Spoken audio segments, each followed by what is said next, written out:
Welcome to DevReady Podcast, where we're helping non-techs build better tech. Today, we're joined by Carmen Williams. She is the co-founder of Global Teams. They have over 100 VAs in the Philippines and support many businesses in terms of how they get more efficient with offshore teams. Carmen, thank you for joining us. It's always fascinating to learn how we might do business differently, and definitely this is an area that's been pretty hot over the last 3-4 years, probably grew significantly during COVID, I would imagine, as we became more comfortable with working with teams that were in a remote environment and not within our office. Carmen, thanks for joining us. Yeah, absolute pleasure, Andrew. Now, before we get into things, tell me a bit about your background and how did you end up in the world of global teams? Where did it all come from? Well, like all good businesses, or not all, the business started by accident. So I was doing healthcare consulting, running my own business, and I just grew my own virtual assistant team. And then I had some other business owners say, hey, Carmen, it's working for you. I've tried it before myself and it didn't work. Could you help us? And so I looked at my business partner and we and thought, well, might distract us, or they're a good client, we'll do it for them. And then before we knew it, more people started coming to us. And so it's distracted us so much. It's now our primary business. And we've got over 100 people in the Philippines supporting business owners all around the world, but primarily in Australia. Like many businesses and great ideas, sometimes we stumble across them, and it's listening to our customers. That's a pivotal piece there. Yeah. Sometimes our customers are the best part of our business, right? Yeah. So as we're looking to build new technology, look at business models, listen to customers, that's a key thing. How long has that taken to get to 100 VAs? So Global Teams has been around for 4 years now, and I can confidently say that 6 years ago I didn't even know what a virtual assistant was. So it's been quite a trajectory, but I've enjoyed it all because I get to meet awesome business owners and awesome people in the Philippines and get them working really well together. So it's brilliant. quite fun. So for the people that don't know what a VA is, can you describe that for us? What's a virtual assistant? Yeah. So a virtual assistant is a really smart person. In our case, it's in the Philippines. I know you have a tech team in Nepal as well. And so our virtual assistants, almost all of them have tertiary qualifications. They really value these jobs. They're dedicated and they want to work with nice business owners and be able to share their skills.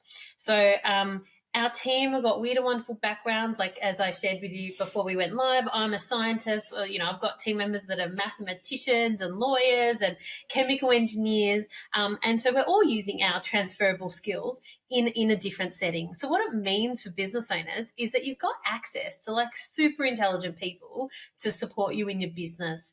Administration, social media marketing, customer service, virtual assistants can do so much. When people come to you from a virtual assistant perspective, what's the first thing that most people are looking for? Or is it just anything and everything in between? Yeah, so I guess it depends on where the business owner's at that stage. And so some business owners are in the growth stage. And I know many of your audience are. And so in the growth stage, they're often looking for someone to help spread the word about their services, often through LinkedIn marketing, for example. We've got many, many clients whose virtual assistants help them with LinkedIn marketing. So it's about, getting the word out there. So the marketing side. Once the business is more established, sometimes it's then the operational side. It's I've got too much work. I can't handle it all. So it's administration. It could be level 1 tech support, customer service, that sort of thing. And then as the businesses get even more mature, sometimes they come to me and go, look, my business is great. I'm getting so many referrals, things are going well, but I want it to be even better. So now I want to up my marketing. So it's sort of goes around in a circle. That makes sense. Yeah. It would make sense if it goes out to sales and marketing, because most businesses, what are we looking for? More sales, more customers. That's generally where people stand. Yes. And then when it gets too busy, they go back to how do we fix our operations? Because now we've grown too big, now we can't support our customers, and then we fix that, and then we just go around in circles. Yeah. And hopefully we get up the stairs as a business or as a business model. When it comes to marketing, what are the things that people are doing? Is it more that LinkedIn space, social sort of world, or where's it sort of stem? Yeah. So I think like LinkedIn's huge. But obviously it depends on the client's business. So our virtual assistants can work across, all of the main platforms. In fact, fun fact, the Philippines, people in the Philippines spend more time on social media than any other person in any country, apparently. So, the virtual assistants come with quite a lot of knowledge, even the personal knowledge about social media. The key thing with getting someone to support you with social media or marketing in general is you need to own the strategy, and you actually need to create your core content. So do your own videos, write your own words, because your virtual assistant's amazing, but they're not the expert. Like, your people, your messages, and people want to hear from you. So you set the strategy, you create your content. Your virtual assistant does the rest. They distribute it, they make it look sexy, they do some video editing, stick it in Canva, and then spread the word out. So that's the key thing to remember, whatever platform you're That's a fun fact from the world of Arion. We learned that pretty quickly. So as we started as obviously a tech business, building tech resources, so we're more in the operational space, and then we thought, let's add some marketing people to this fray. So we went the other way around. And then we learned a very big lesson that, yes, we still need to own the strategy, still need to really drive the content direction. And then once people got really their head around what we were doing, it became a lot easier. So keeping people is also very important. So in terms of, if I'm going to start working with a virtual assistant, if it's in the marketing space, own the strategy, how do I work with them? Is it day-to-day I'm communicating? Is it Teams? Is it all of the above? What seems to work well? So it's a really good question. So the communication is like the number one thing, the communication, the relationships. And that's what we really love supporting business owners and virtual assistants with, because you can get two intelligent people together, but if you're not communicating, like, it can make or break it. And so to communicate, what we usually do is we tap into the client's existing system, so in existing tech stack. And if you need something extra, we can make a recommendation. So, when your virtual assistant starts, I would recommend that the business owner have a chat with the virtual assistant daily, face-to-face on Zoom or whatever platform is your choice. And after that, the frequency actually reduces. We also suggest that virtual assistants send an end-of-day report, which just ties up the end of the day in a nice bow, which says, things I've worked on today, things I'm planning on doing tomorrow, and any outstanding questions. And then you need a messaging platform for those more, shorter interactions, which are like, hey, what do you think about this? Could you proofread this before I send it out, or whatever it is? And so what we do is we meet with the business owner and the virtual assistant weekly while all that is establishing, to make small tweaks in it, because we know small tweaks in the communication and the setup can make a big difference to the outcome. I think that's important. And as you work with people in any remote environment, even within a one-on-one setting, communication is key. If we're not really communicating to the person, this is what we need, this is what we're thinking, or even looking at how we might portray that. When you're working with a virtual assistant, how much hands-on might they get? You mentioned strategy is not really something they might drive into, but are there people out there that would assist in that space? Yeah, look, I think yes, but look, let's put it this way. I'm a delegation queen. I love getting people to support me with things. I've got 12 virtual assistants just for my business. That's not even for the client's businesses. Yes. But I still set my own marketing strategy, and I still produce almost all of my own content. So, yes, I've got a number of people in my marketing team, and they'll come to me with ideas and all things like that. And so we've got a lot that we do to support you and your virtual assistant to like up that initiative side. But even then, I still have oversight. I don't just hire someone who goes, oh yeah, I've done marketing, and go, here you go, could you just market my business? Because the reality is I'm talking to the business owners. I know what their problems are more than anyone else. That's fair. That's probably for most businesses that we're talking to today, is they wouldn't understand their business better than anyone else will. And in communicating that and getting them to learn that is difficult. Otherwise, you need to hire a top-end marketing manager to drive that and then get ownership of that particular item. And Andrew, that's a model that some of our more established businesses actually use, because that's a really good point, where they have a marketing manager and then their marketing manager has a virtual assistant. Makes sense. Okay. In terms of, once we have established one or two virtual assistants, finding good people can be challenging. How do you go about that? What's the process to actually find people in the first place? Yeah, so it's a really good question. So we get hundreds of applicants a week. And I recently got the recruitment team to do an analysis to find out where they were coming from, and they're coming from all sorts of places. So we've got a really broad net. You know, we've got Facebook ads, online platforms, referrals from existing people. We've got like husbands and wives and cousins and all sorts of people, you know, working in the business. And so we've got a really wide net, and we're really getting a reputation over in the Philippines for being a, you know, place that people want to work. So we've got no shortage in people applying. And the challenge of the recruitment team is to filter those people and find the gems, but not only find the gems for that role. So like I was just talking to a client and her role is very specific. And so, you know, we're finding a very specific person for her. And so it's that finding the needle in the haystack, that's the challenge my recruitment team have. So we've got 2 full-time people. That's all they do every That's full-time, just recruitment. Very well. So in that full-time recruitment, they obviously have a role in front of them. So they're not just recruiting for recruitment's sake, or are they just filling a backlog of people that potentially could be utilised? So we do a bit of both. So we keep people close. So we keep you know, we find superstars and we keep them close to us.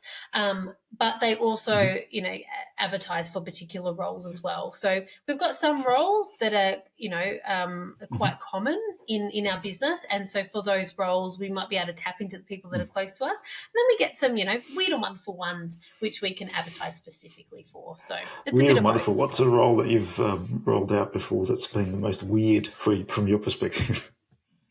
Oh, the most weird. I don't know what the most weird is, but this one comes to mind just because it's today. This is what I love. I love learning about all the people doing cool things. Well, you know, we've got clients in warehousing, and we've got clients in e-commerce. And this new client, she does the in-between bit, like the automation. I don't even understand it, like the technical connection part in between. I'm like, I never even thought about that. So, like, that sort of thing is just so integration exciting. sort of business between the both. Well, there you go. Yeah.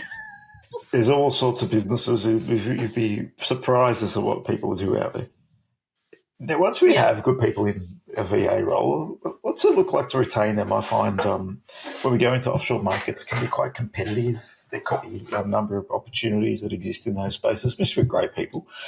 Like any industry, if we find great people, sometimes retaining them can be a little bit of a challenge if you're not keeping them in the culture, keeping them fulfilled. What do you advise people to do there? It's a great question. And like, obviously it's not a one size fits all. People are motivated by different things. We've got 2 people that I call them VA lovers. Their role is to love the client virtual assistants, and so sometimes they can detect things that the client might not even be aware of, like maybe the virtual assistant's feeling overwhelmed or whatever it is. And I think in the industry there's a tendency to go, the client is right, the business owner's right, and the virtual assistant's wrong. And we don't take that approach. We're just like, okay, you're feeling overwhelmed. Let's, you know, explore what we can do. Maybe there's strategies the virtual assistant can do, or maybe there's strategies the business owner can do, or a bit of both. So it's about detecting things before they become too big, because, you know, some virtual assistants just won't say anything to the business owner, and then just, you know, decide to go because it's easier than having a conversation. So we've got some strategies to detect it, but there's also preventative things. So I really recommend that your virtual assistant goes to your team meetings, that you have chats about things that are not work occasionally.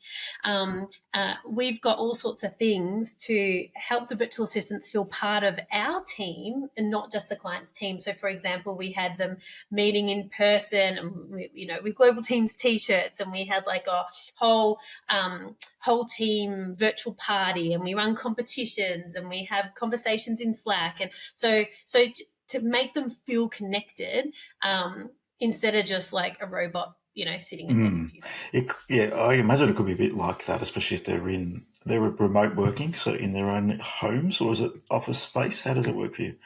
Yeah, so all our team work from their own homes, and so we do random stuff. So I just had the idea. So I've got like this little birthday horny thing, and I just like this morning I was sending messages to people that have been with us for a number of years, just like thanking them and whatever.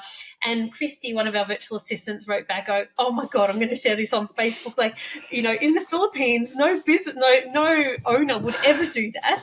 And so it's me just being silly and like thanking them, individually. And so like it's, that's not going to, be it in a bit, but it's like just layers of things that we do to be able to support the virtual assistant and make them feel good. It sounds like there's a key advantage. Obviously, we can try and do it on our own, but working with someone like yourself, you have that layer of you're looking after the people as well as the company and themselves. Because when you go and find, and we were in this boat when we found 2 people, we started remotely and we found it over years. We built a remote team. They got bigger and bigger and bigger, and then eventually had to bring them into an environment, a space as they're working on projects. It became a lot easier for us to manage, but it's probably bigger projects, not little tasks. There's slight variance there, I would imagine. But keeping them engaged, keeping them part of the culture, getting them involved in what you're doing on a day-to-day, or at least a monthly sort of catch up with team and people across, if you're an Oz team, which probably most of your business would be, I imagine. I could be wrong, but I imagine they might be. Just getting involved in the business, not just the tasks and the to-do, so they understand what they're actually doing for the business and what part of their role it's actually delivering, and they feel more valuable and they feel more knowledgeable about what the business is and does. That I found quite beneficial when we're working with remote teams. Yeah. And if you got the bigger the team gets, you've obviously, I imagine you've been there with the Philippines and met the team, met people. Yeah. Yes, yeah. So I haven't met all of our team, but when I went over to the Philippines, I met people in various areas, and my internal team and us. We spent a week at some villa that was owned by some Filipino actress, so the team were really excited. And we didn't work. Like people go over there and let's schedule training and stuff. It's like no. This is about just like hanging out together and having fun.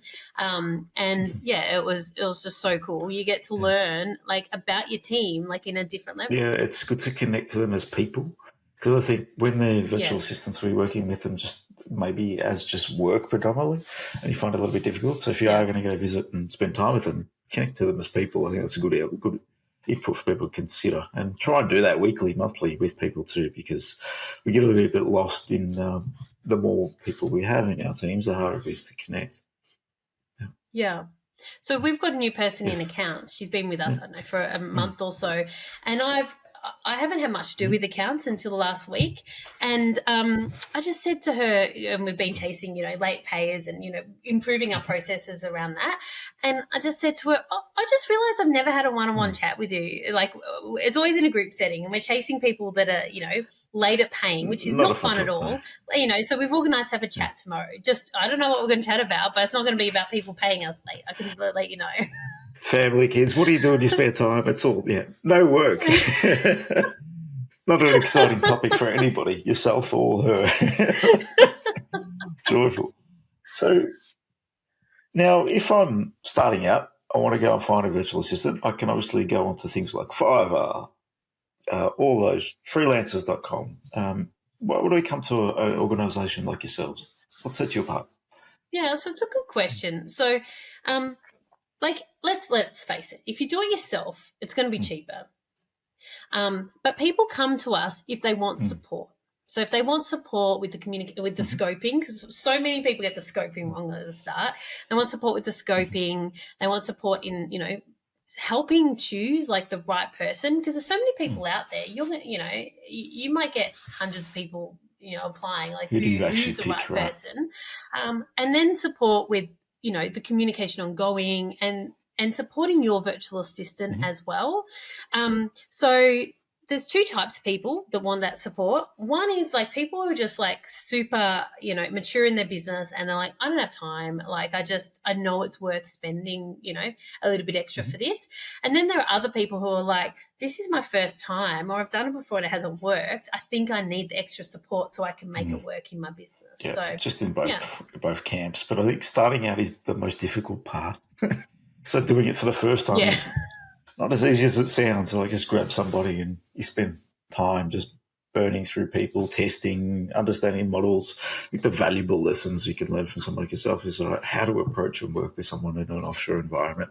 The culture's different. I think it's a big thing people need to get a grip on. We're in Australia, whereas in the Philippines or any other part of the world, their culture's different. How they communicate is different. How they say that they're maybe uncomfortable with things is, I'm not sure how the Philippines is, but I know the world of Nepal where we work is they don't like to say they're uncomfortable with something or something's wrong. So you've got to sort of crawl that out of them. So you've got to understand these things and you'll learn them over time. But I think someone like yourself will close the gap on how that might come together. Yeah, and I think it goes both sides. So it's supporting the business owners to understand where the virtual assistants are coming from, but also supporting the virtual assistants to understand where the business owners are coming from. So one of our most popular training modules that my love team ran was 5 weird things about Australians. It's in Tagalog, so I don't really know what they said about us, but people loved it. So, it's about supporting the virtual assistants to go, what is my business owner thinking? Why do they want initiative? Well, my Filipino business owners didn't want that. So, it's just closing the gap. But that's a fair point on that side, because I think we get stuck trying to understand them. They probably just they're as much trying to understand what the hell we're saying after that. Oh, classic. So if someone wants to find out, maybe reach out to you, how do they get in contact, Carmen? Yeah, best way to check us out is globalteams.com.au. We've got a whole heap of resources there, so you could check it out and, explore what a virtual assistant can do for you, and how to communicate with them, and all that fun stuff. So that sounds good. So if you're ever interested in a VA or want to learn more, reach out to Carmen and the team. We had a lot of contact over recent times, and great to talk to, very informative, liking the marketing emails that come out. So obviously there's a lot going on there, so there's a lot of information gets shared. So very good team that's really got their handle on how to work with VAs. If you're running 100 virtual assistants, you're doing something right. It's not an easy caper to get it right and actually serve and support businesses. So well done on that effort. But for anyone out there that's listening, from my perspective, virtual assistants or anyone in an offshore environment, yes, can be a great benefit to your business, but you need the right people. That's one of the biggest challenges when you go down this path. And like any business, we're only as good as the people we have in it. So engaging and attracting the right people is important, and having the support of someone like Carmen could be quite beneficial, especially if you're starting out. So thank you, Carmen, for joining us on DevReady Podcast. This will be short, sharp and sweet, but VAs, how they might support a business. So I really appreciate you sharing your experience. Yeah, pleasure. Thanks for having me, Andrew. Thank you.